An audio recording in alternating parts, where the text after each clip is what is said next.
രാത്രിയിലേക്ക് വരും മുമ്പേ പറയട്ടെ, അന്നത്തെ പുലരികൾ എനിക്കേറെ പ്രിയപ്പെട്ടതായിരുന്നു. എന്റെ കണ്ണുകളെ മഞ്ഞളിപ്പിക്കുന്ന സൂര്യന്റെ തീവ്ര പ്രകാശത്തെക്കാളും മുറ്റത്തെ കുങ്കുമ നിറമുള്ള ഡാലിയപ്പൂക്കളിലെ ശോഭ പോലെയായിരുന്നു ആ നാളുകളിലെ പുലർക്കാല കാഴ്ചകൾ. ഡാലിയപ്പൂക്കൾ എന്ന് ഞാൻ പറഞ്ഞു.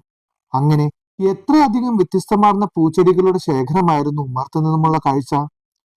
പൂച്ചെടികൾ മാത്രമല്ല, വാനിലയും കാപ്പിയും കുരുമുളകും വാഴയും മാവുകളും അങ്ങനെ അനവധി നിരവധി ചെടികളും എനിക്ക് സുപരിചിതമല്ലാത്ത പേരുകൂടി അറിയാത്ത വൻ വൃക്ഷങ്ങളും ഉണ്ടായിരുന്നു ആ വീട്ടിലെ അതിർത്തിക്കുള്ളിൽ.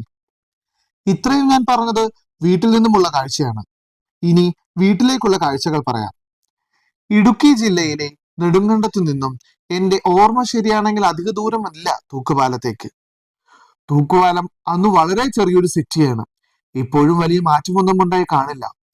അവിടെ നിന്നും ജീപ്പിൽ ഒരു 10-15 മിനിറ്റ് സർക്കിട്ട് ഉണ്ട് വീട്ടിലേക്ക്. കുന്നുമലയും ഒന്നുമല്ല കേട്ടോ.